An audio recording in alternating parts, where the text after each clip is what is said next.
Hello, good morning and good afternoon. Welcome to our webinar. We're going to be getting started soon.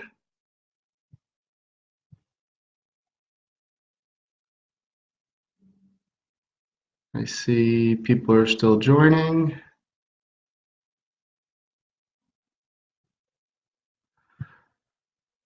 Our typical upfront stuff, we do record these webinars.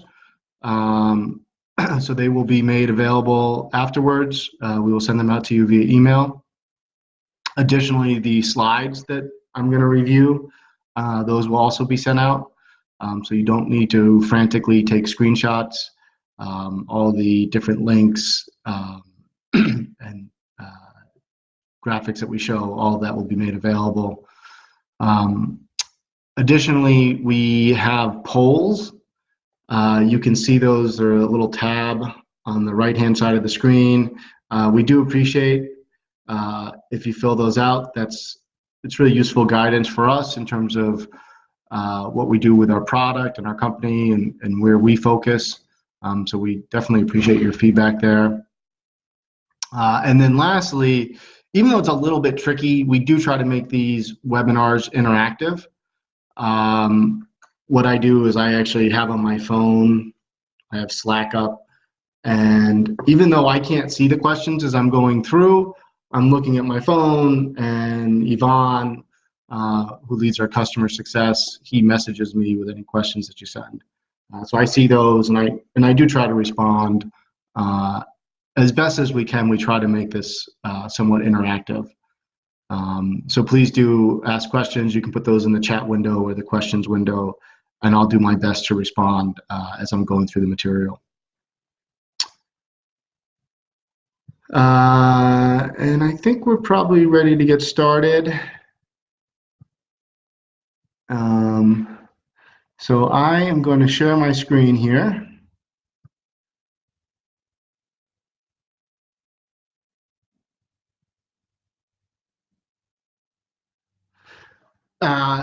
So thank you for joining us for this webinar. This will probably be the last one that we're doing this year.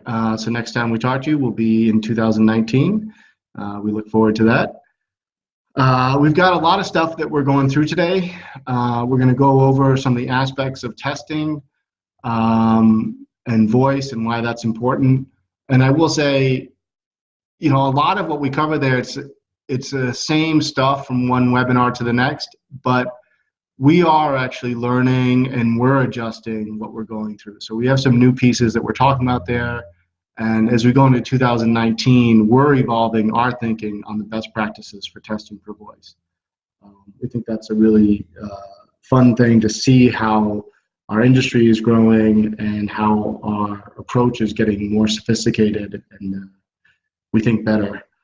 But so there's some new stuff there that we're excited to talk about. We're going to give you an overview of testing and monitoring and what it is conceptually. We do have a special reveal on this webinar that we're excited to show you. I don't want to ruin the surprise. We'll get to it soon, but I think it's something that everybody will be excited about. I hope you are. Then we'll do some demos, some real in-depth walkthroughs around how testing is done for voice. And then we'll wrap up with questions, and then we also have a contest. The terms for the contest, for those of you that recall, were that you upgrade to the new version of our command line client. We'll be showing you that today, and that enables so much of the great testing stuff that we're showing you.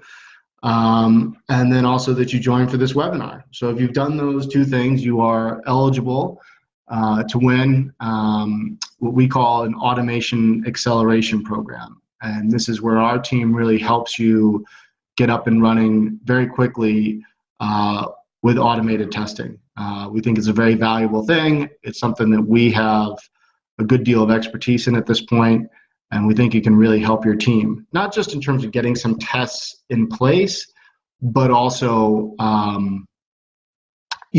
transitioning knowledge. So we're not going to just do something for you will really show you how it's done and make sure that your team understands it. So with that, there's a number of people from Bespoken that are on this. It's not just me who's chattering away, but Diego Martin, who's our product manager, Fiorella Casaboca, who's marketing, Guy Burkford, who leads our business development, Yvonne Perez, who leads our customer success, and Karen Guerrero, who does our marketing as well. So a bunch of folks there. They're probably saying hi right now. Please do feel free to interact with them. We have a great team here at Bespoken.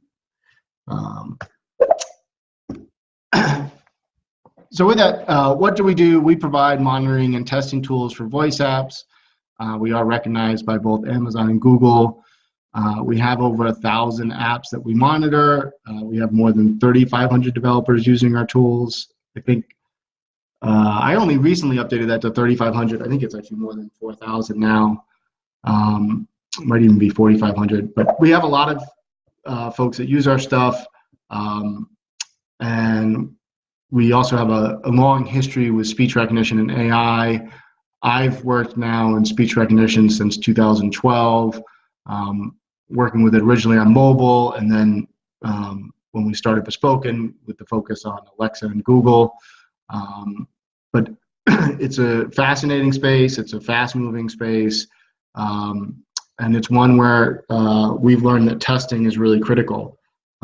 So we're proud to, bring the experience that we have to bear here.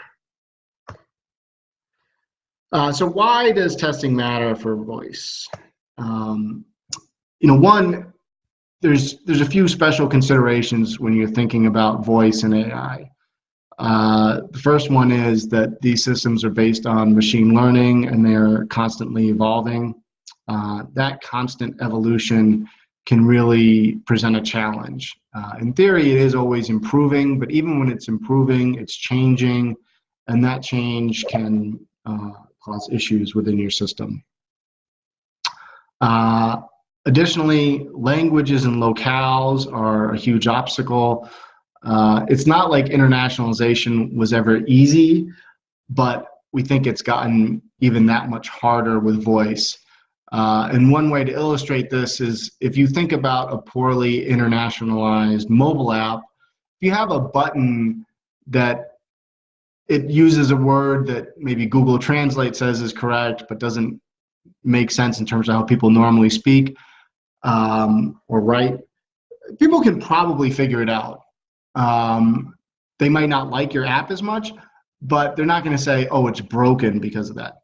However, if you have a voice app and it doesn't understand what somebody says because you're expecting a phrase that somebody would never use, then it's just, the result that they get is very likely going to be the same as if an API didn't work on the back end or if Alexa didn't respond at all. And so that sort of issue, it takes what's sort of a more subtle usability issue and turns it into something that's just an outright bug. So the challenge with languages and locales is really very profound for voice.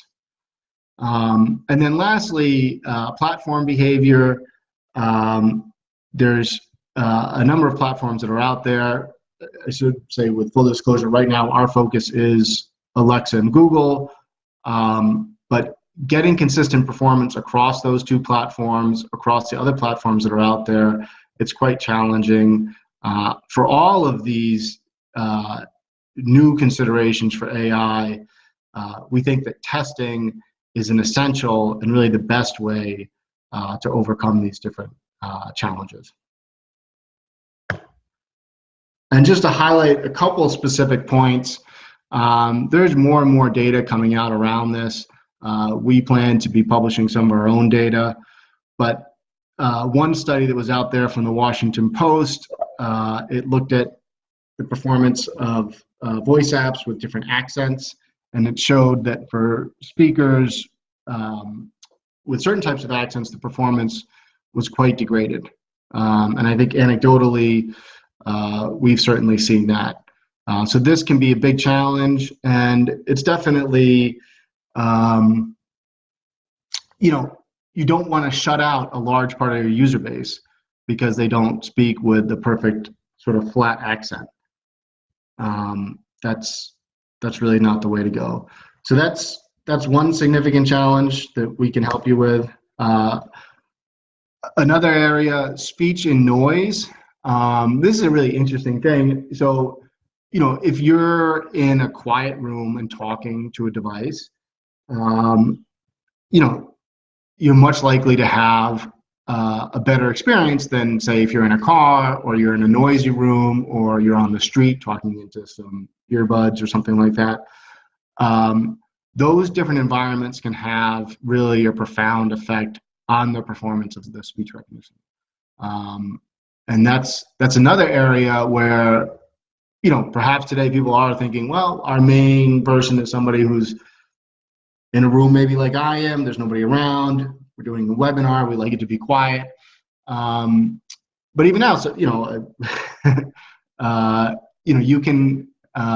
might be in an office, there's more speakers in a car, there's other passengers, you're in a kitchen, there's noise coming from the family room that's next door. All of these can affect the performance of your app and affect how your user perceives your technology and your product. So these are tough problems, and again, we think that testing is really the best way to identify them and to resolve them. So what are the tools that one uses for this? And actually, just before I go into that, I'll say we had first question here. Do you guys provide testing and support for chatbots? We do not at this time support chatbots. That's something that we envision supporting in the future. For the user that asked that, we'd certainly be interested in which platforms you like the best or you'd like to see us support, but it's not something that at this time we're actively supporting. That said, what I'm describing here, I think that this approach is pretty relevant to chatbots, and that's why we see it as a natural extension to our roadmap. We have this layer cake, though, on the right-hand side, and at the top level, we talk about manual testing. This is really the first thing that most people are doing from a testing perspective. It's an obvious and important step. It shouldn't be the only step that you make with testing, but hopefully everyone is doing some degree of manual testing, and it's essential that you do some, because even the best automation, as much as we believe in that, it still requires that you have real users interact with your skill before you launch anything. But it shouldn't be the stopping point, and actually, in our view, it probably shouldn't really even be the starting point. The starting point is actually layer 2, which is automated unit testing. When you're building a skill or a Google action, you can really build it much faster using automated unit testing tools. They're going to allow you to develop locally on your laptop. You're not going to have to do any sort of deployment to run unit tests. It's going to allow you to quickly identify bugs, and it's going to give you a great repeatable set of tests that you can use to ensure your code is working over time. So the unit tests, we really, a lot of people think of them as something that's going to benefit QA, but you should think about how it's going to accelerate development as well. And the other side of unit testing is layer 3, end-to-end testing. You might also think of this as functional testing. The unit testing is focused on making sure code works correctly and making sure your logic is right. The end-to-end testing is about making sure the entire system is functioning correctly. And we have a particular approach to end-to-end testing that we're going to show to you. It actually involves us simulating speaking to an Alexa device or Google Assistant as if I was a real person talking to a device. And by doing that, it's a very thorough type of testing that exercises every part of the system And in particular, it helps identify bugs that you could see potentially with speech recognition or NLU. And then the last layer that we have here is continuous testing. We also call this monitoring, but just to kind of draw the connection between what we do with the other types of testing, we call it continuous because we actually take end-to-end tests and then we run them on a regular interval. We run them every 30 minutes. It's not the same level of testing that you do for functional tests where you might have hundreds or thousands of tests being run. But with the continuous testing, you can routinely go through some of the core interactions for your skill, for your action as well very soon, and make sure that it's working correctly. So it's a really helpful, thorough way to make sure that your app is working correctly. On the manual testing side, we provide some tools here. There's a lot of ways to do this. I won't say that ours is the only way. The one thing I would highlight about what we provide versus if you're testing with, the Reverb app, or you're testing with an actual device, is that our tools do run locally on your laptop. That's a focus of what we do with both our manual tools as well as our unit testing, is we try to make sure that it can run locally, that you don't have to be deploying out code or an interaction model for it to work. And the way that we do that is we have a library that generates payloads that look just like they're coming from Alexa, but in fact, they're actually just coming from your laptop and from that library. So it's creating JSON like it's from Alexa or Google Assistant. And that's how we're able to do these manual tools locally. It's the same thing with the unit testing. Our unit tests, like I said, they're really great for making sure your code is working correctly, very easy to set up. Once you have them set up, you can actually tie them into continuous integration processes. You can set it up with something like Travis, where it's going to, every time you make changes to your code, it's going to check and make sure that all the tests are still passing. That's a really great thing, and it's very easy to set up once you actually have your unit tests in place. And you can set up things like code coverage as well. Code coverage is actually baked into our unit testing platform, and if you tie it into GitHub and Travis, you can take advantage of tools like CodeCov that create all these nice graphs and nice data about what's happening to your code quality over time. These tools are, you basically make this small investment to set up your unit tests, and you get faster debugging. You get a historic view of the quality of your code. You get immediate alerts pretty easily if there's anything that gets broken with your code over time. You get all this nice stuff for this time, the small amount of time that you invest in setting up unit tests. It's really a great thing for development. And we're pleased to say that Amazon agrees with us. They've actually started including our unit testing as well as end-to-end testing tools into our projects, or into their projects. So you can see here the Get Fact skill.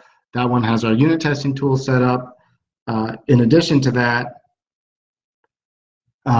we have, there's a College Finder one. This is the latest one that they added. I have a link to this later in the presentation. And the College Finder one has both our unit tests and end-to-end tests set up for this project. And it has Travis continuous integration configured. So pretty amazing project. I'll show you a little bit more about that. Really a great example of what can be done with testing and automation. With regard to end-to-end testing, this is, as I said, this is the other side of the coin from unit testing. End-to-end testing is about making sure that a skill or an action works as a whole. we're going to go into more depth on this, but the idea is that we are creating virtual devices, and it's as if you're actually have a real speaker talking to a real device. But we are able to do it all virtually, just with software, completely automate it. It's an immensely helpful thing, and it really, it allows you to ensure the entirety of your app is working correctly, and then also that the AI components of it are working correctly. And so, very, very neat thing there. And we'll go into depth on that.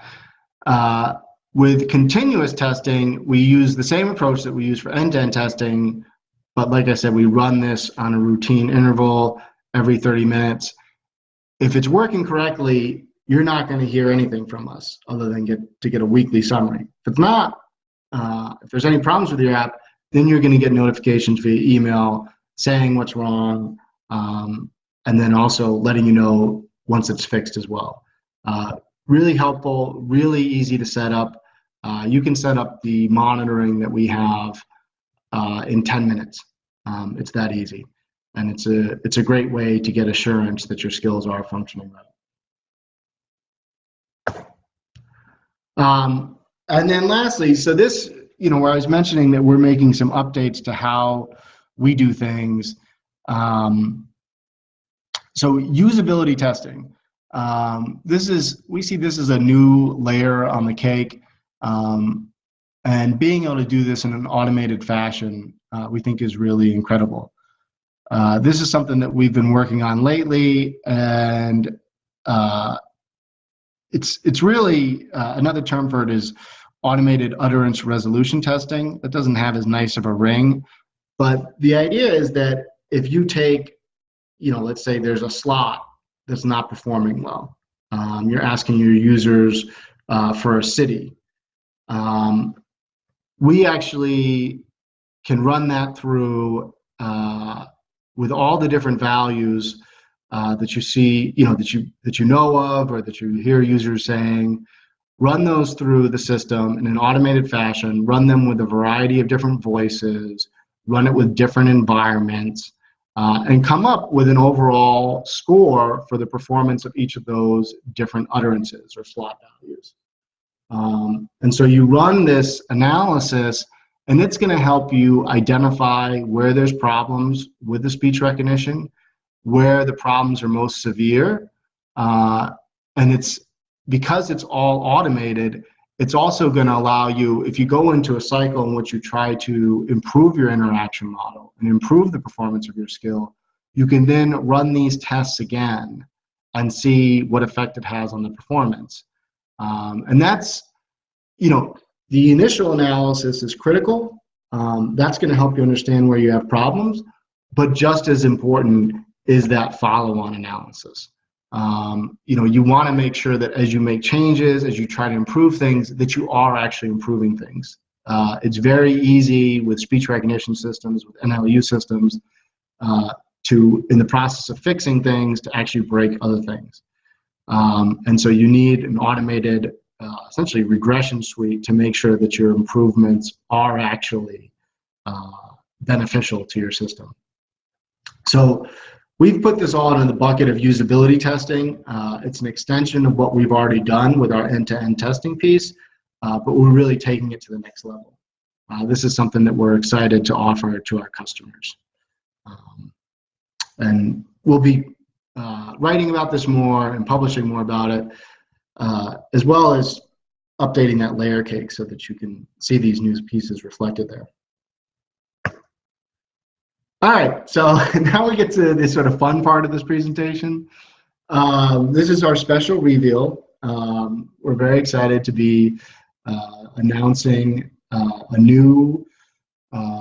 launching a new offering from Bespoken. So we're going to do this in real Silicon Valley style.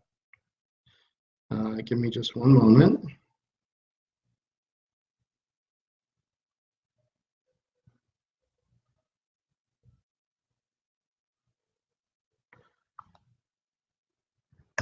Okay, to set some atmosphere.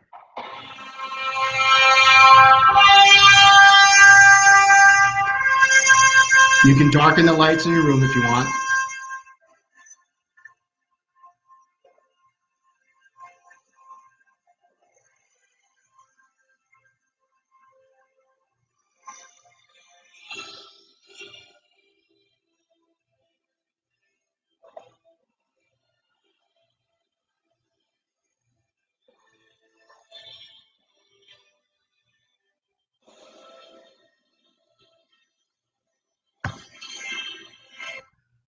All right, and so we're very pleased to introduce this new logo from Bespoken.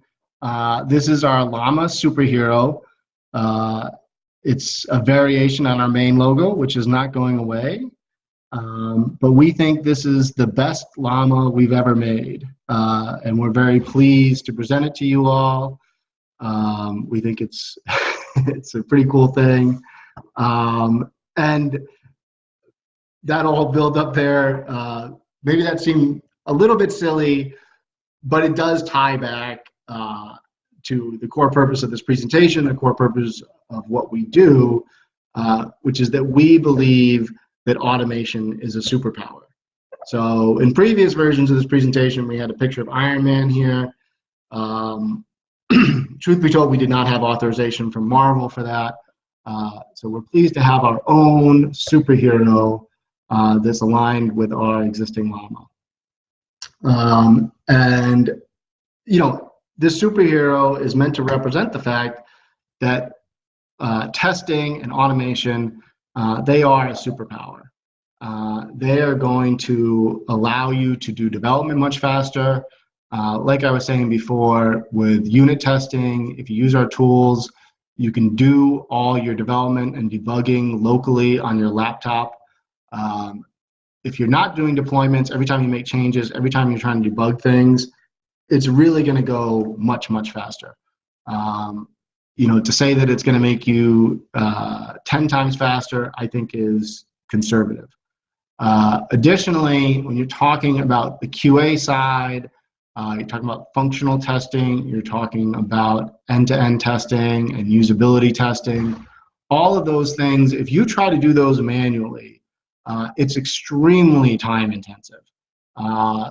You know, just take, you know, we've been running more of these analyses.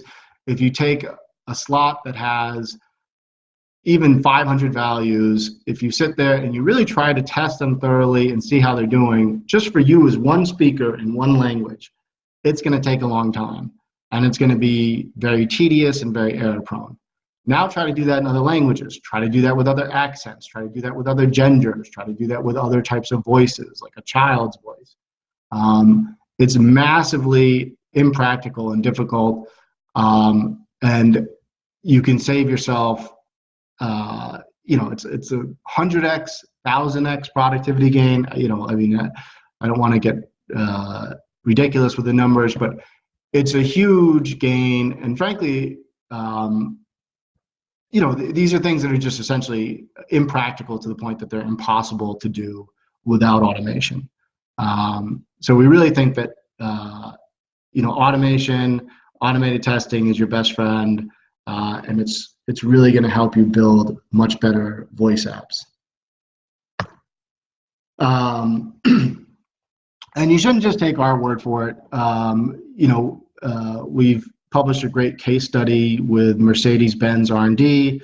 We put in place what we think is sort of the city on the hill of automation and testing.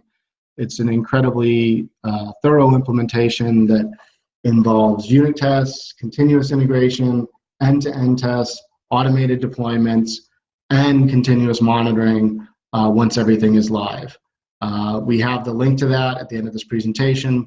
I definitely encourage you to check it out. I think it's really represents the best of what's possible with automation and testing for voice. And we're really you know, proud to have done that work with our partners at Mercedes-Benz. And lastly, before I go into demos, I just want to leave you with this thought, which is that we believe that these new platforms, Alexa and Google Assistant and others like it, they are test-centric platforms. speak for myself here. With a background as a developer, everything I tend to look at looks like code, even to this day. But as you get into these AI systems, the coding, which is still important, becomes less important. The testing, on the other hand, which is sometimes an afterthought, becomes far more important. And that's because more and more behavior for these systems is being offloaded onto the AI. The AI figures things out for you. It figures out context. It figures out, does natural language processing. It can do things like complex dialogue management that, if you're writing web forms, can take a hell of a lot of work off your hands if you take advantage of dialogue management. All of those things make your life as a developer easier. But it doesn't come for free. You need to make sure that it's working correctly. And the only way to ensure that it's working correctly is to test it. And so with these AI-based systems, it's true today that testing is more important. And as they become more sophisticated, as they evolve, that testing is only going to become more important. And hopefully, in turn, the development is just going to get easier and easier. But it's a new orientation in which testing and analysis really takes center stage alongside the code and the development. All right, so with that, I want to show you guys how to get set up with all these great things that I've been telling you about.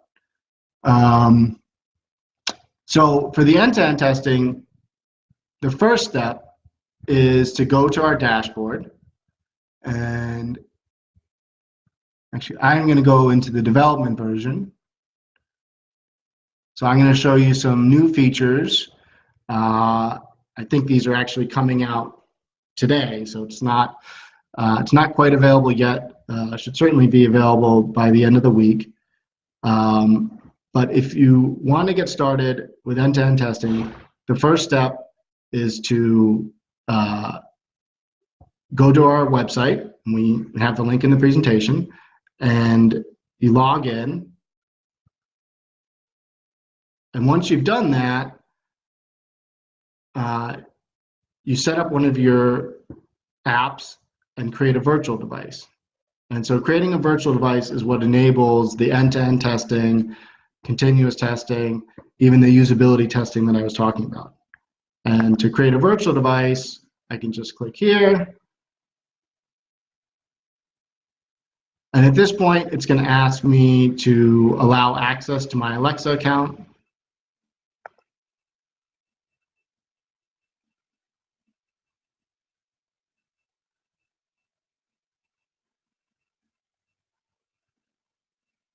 And then once I've done that,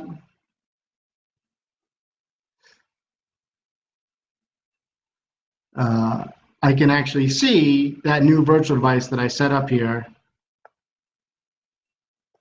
I've already set up 2 for Google, but this is the first one on this account that I've set up for Alexa. It's listed here, and I can start using it within my skill.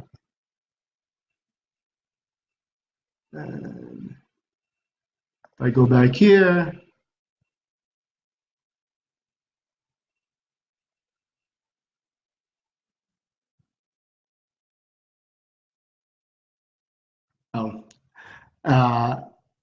and it was, all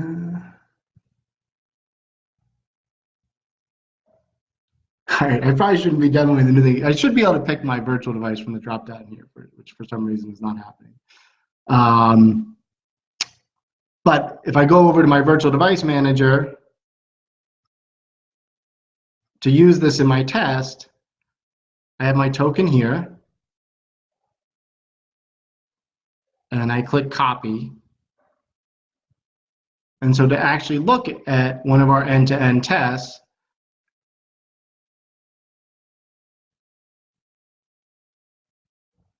these are tests that we set up for a skill called Bring, which is a simple grocery list app.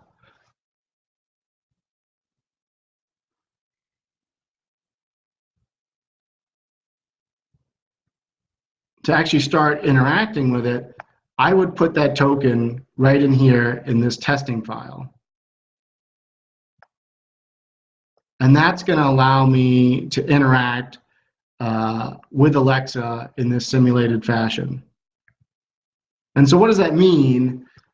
This test here, this is the simplest possible sort of end-to-end test. And what I'm saying is open Bring, and then I get back where I specify here my expected response, welcome to Bring.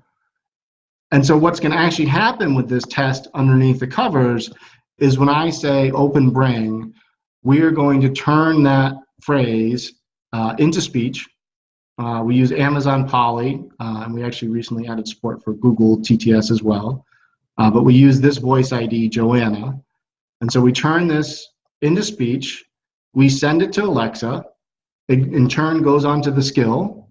The skill comes back with a response. The response is a combination of audio as well as metadata around display information as well as other things.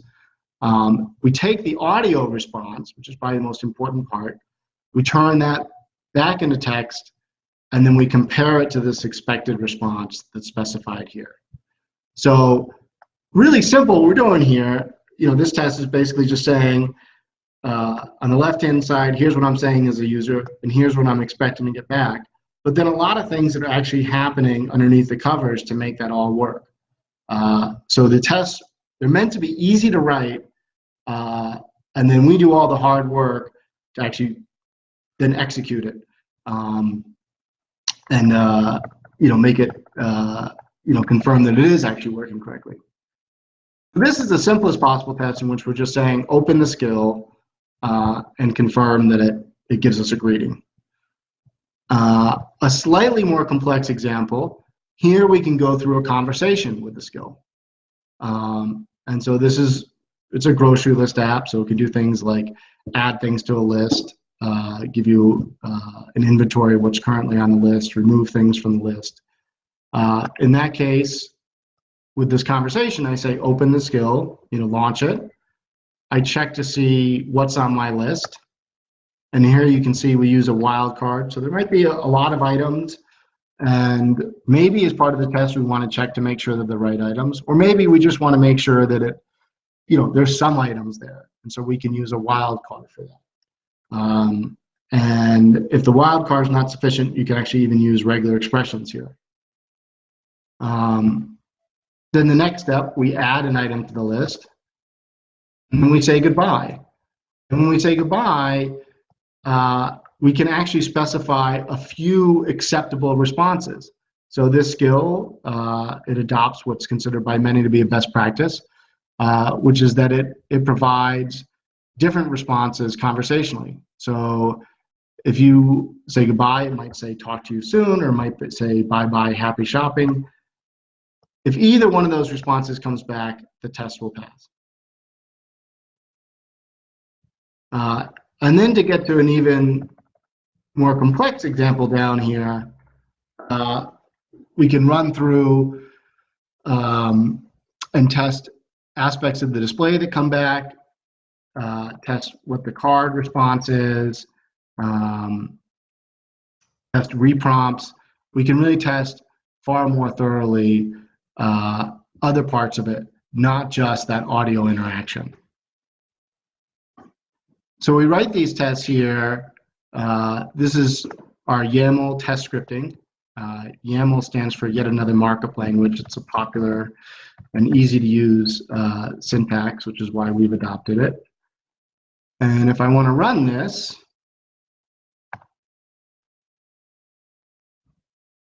I go here, I type test, and the end-to-end tests, unlike the unit tests, don't run very fast because this is doing a full round-trip interaction with Alexa. And I should also mention, we do tend to focus talking about Alexa, but we also support Google Assistant. And if you're writing tests for Google Assistant, end-to-end tests, they're going to look exactly the same. So that's a pretty neat thing. So you can take the same test, and if you have this deployed as an action on Google, you can run this exact same set of tests against it. So this is off and running, and one thing that I think is really nice to show while it's running, that sort of demystifies how this works. I can actually see these interactions happening here. So this is my dialogue history. This is the account that this is set up for.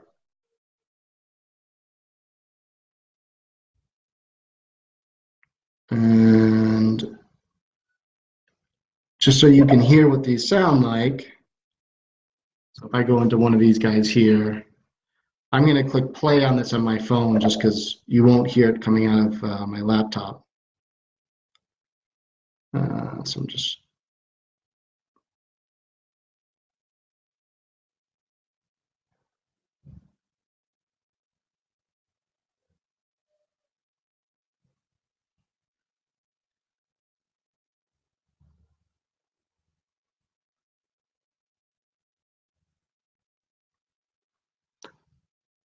Okay, so I brought this up on my phone, and if I press play on this, Open bring. Open bring. So there you can hear the generated speech that we use to talk to Alexa. And that's how we pull this all together. When people see this dialogue history, I think it really demystifies how our technology works. I would also mention that this is a very useful debugging tool.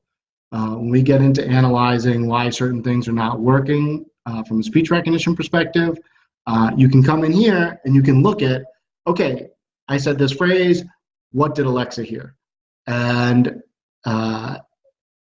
you know, if it if something's not happening right in your skill, it could be that it's just simply not hearing what's being said correctly. Could be a bug in the logic as well.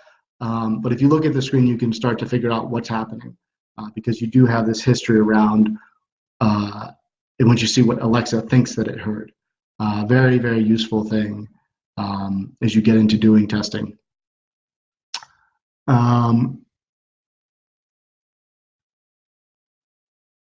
So let's just see those results. So we ran this through. And I need to update my test skill now because I see that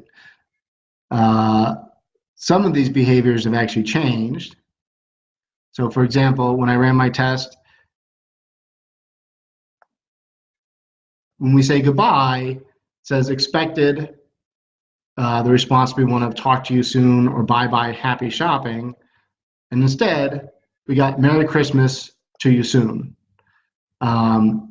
So the responses have changed even more. This looks like it's a valid response. And what we need to do in this case is actually just update our test so that it'll pass.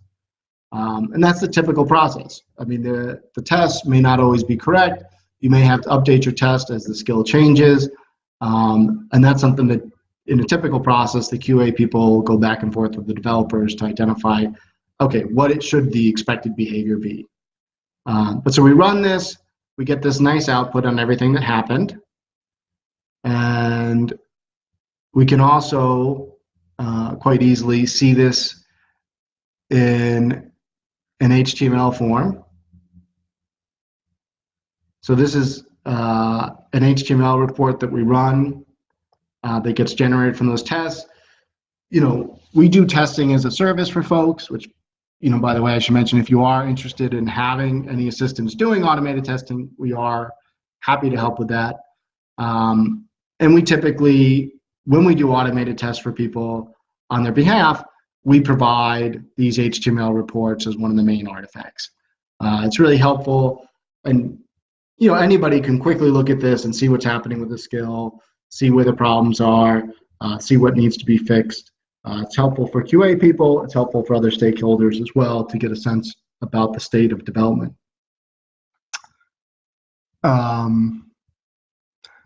And one other piece I want to show you with the end-to-end testing.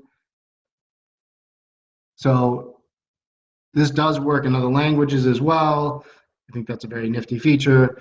You set the locale. Typically, you want to change what the speaker is so they're speaking in the correct voice for that language. You can use, an English-speaking voice for a German skill.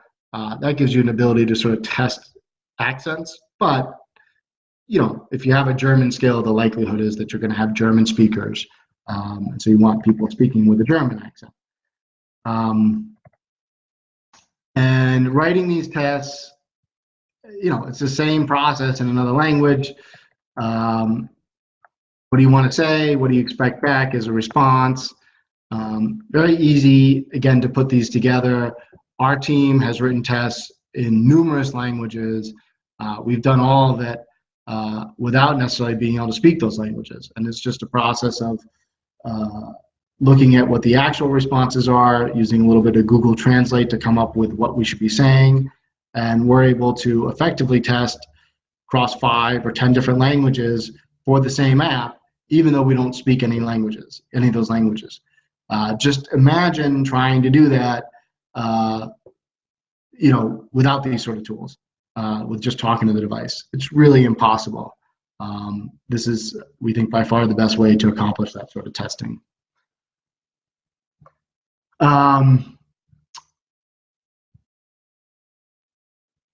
Those are the key aspects of the end-to-end testing. Before I move on to do a quick review of the continuous testing, just any questions on that?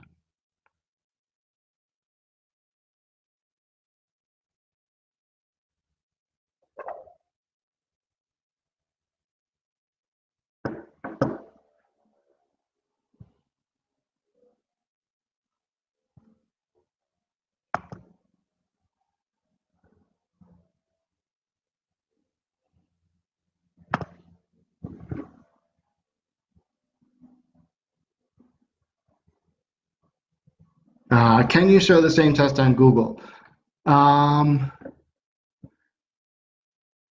This one is not deployed on Google, but I can send you, the person asked that question, we can send you an example of the same type of test written on Google. It really is, this one specifically is not going to work on Google because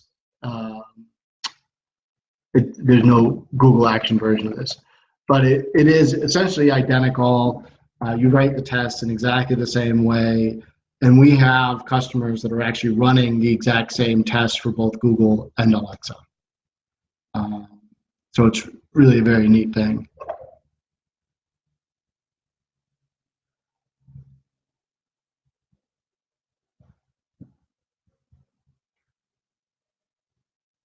Now, for the continuous testing, I said that this can be set up in 5 minutes. So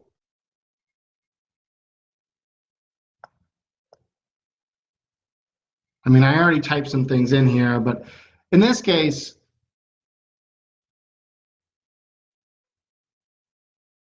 let me go to, I'm not able to select, this is the beta version that I'm in, and I'm not able to select my virtual device for some reason, which I'm sure is a small bug that if we haven't already fixed, we'll fix very shortly.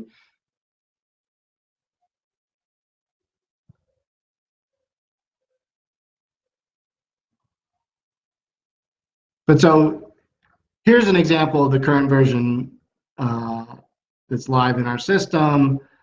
And let's say I just want to test,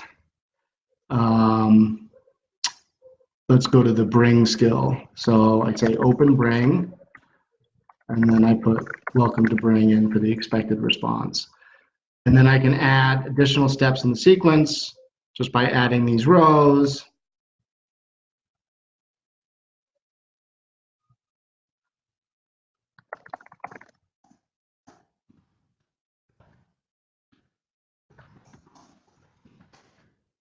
So I'm just typing in, here's what I'm going to say, here's what my response is. And then I can click run.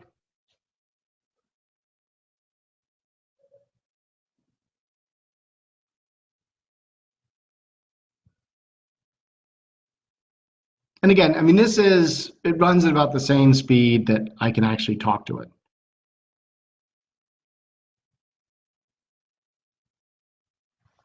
And okay, I ran it and the response was a little bit different there. Let's change this to you have the following items. I can put in a wildcard, hit run again. I can add some more steps. Once I'm done with all that, all I need to do is click this button here to enable the monitoring. And at that point, it's going to then begin to run this test on a regular interval. And like I said, it'll notify you if at any time there are issues. So really, I mean, that was not 5 minutes. It could probably spend another 10 minutes setting up this test, making it better. But it really is very easy. And once you have that set up, like I said earlier, once a week we send you a summary email saying how everything worked. Otherwise, we're just going to let you know if there's a failure. And the failure could be something happened with your skill code. Maybe you put out a new deployment that broke things or changed things. Something happened with the interaction model. Something happened, with the skill in some other way. Any of those things, those are going to be detected by using the monitoring. So it is really easy to set up. And just the last thing I'll show you, you can now actually add those same scripts that we were showing you that you run on the command line. You can actually put those scripts here as well. And this is just a more powerful type of test that you can write. It's more expressive than what you can just do with those little text fields that we have. So if you want to write a more sophisticated test for your monitoring, you can now do this with our YAML editor. Additionally, with the new features that we're rolling out, that I mentioned that are going out today, we are now also supporting the automated monitoring of Google. So we're very pleased to offer that as well. Up until now, we've had support for Google with our unit testing and our end-to-end testing, but the monitoring was not available. So we're really pleased to make that available as well. We hope you guys really like it.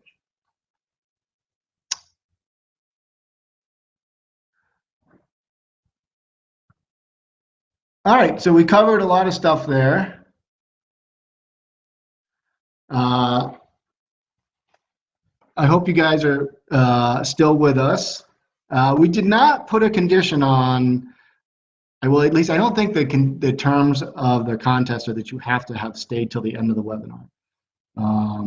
Partially because our webinar software sometimes doesn't even show us who's on.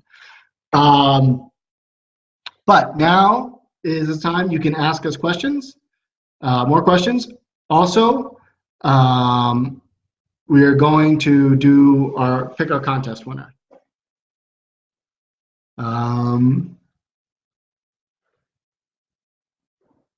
So first, just looking here at the questions, I don't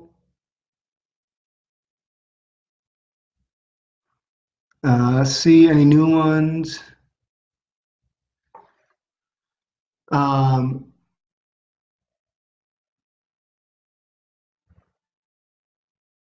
So for our contest, I have our list of, oh wait.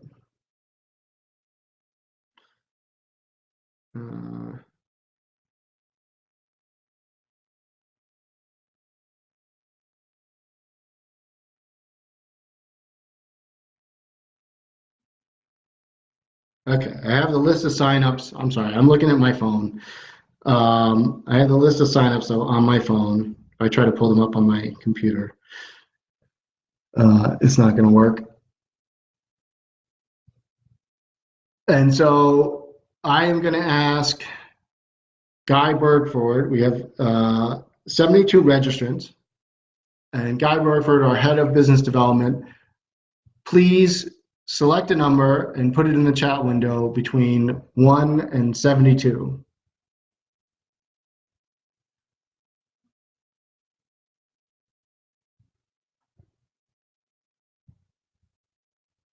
Yeah, drum roll.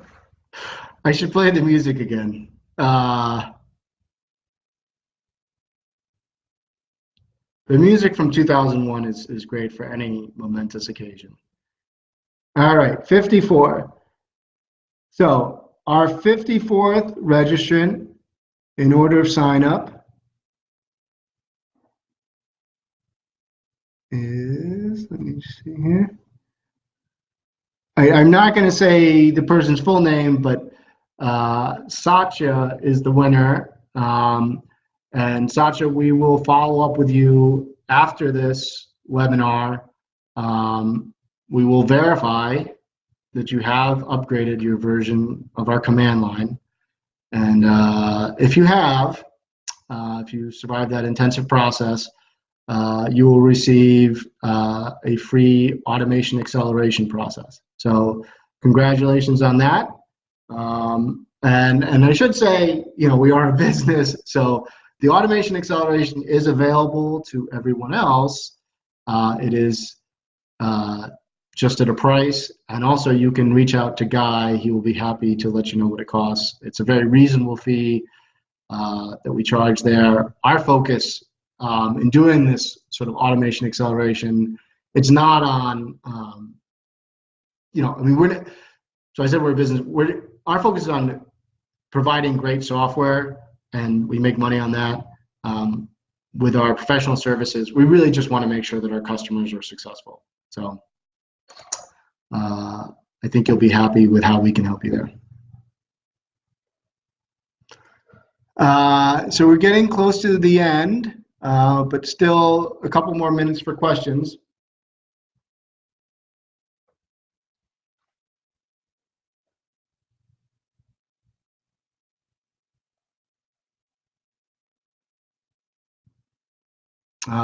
We are also getting close to the holidays. I hope everyone has a great December planned.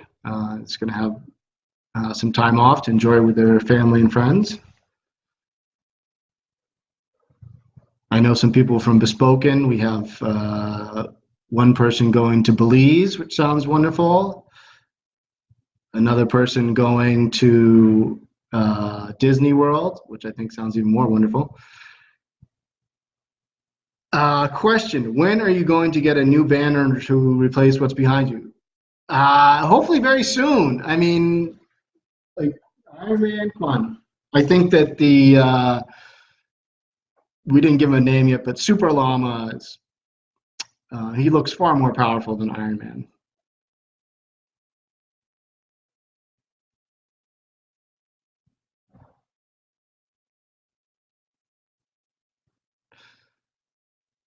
And Camilla says, I want to go to Bespoken.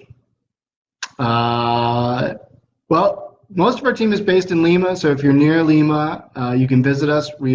Guy is based out of Seattle. You can visit him there. And actually, my co-founder, Frank Rains, is based out of DC. So you could, if you're in DC, you might be able to track him down there.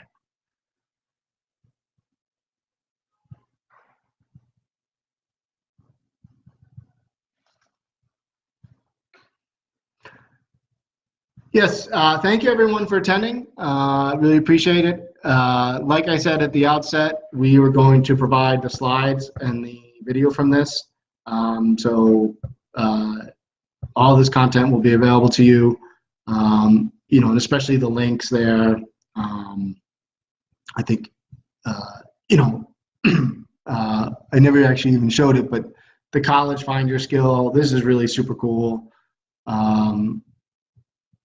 The fact skill, our documentation, all of that is in the slides. Very helpful resources.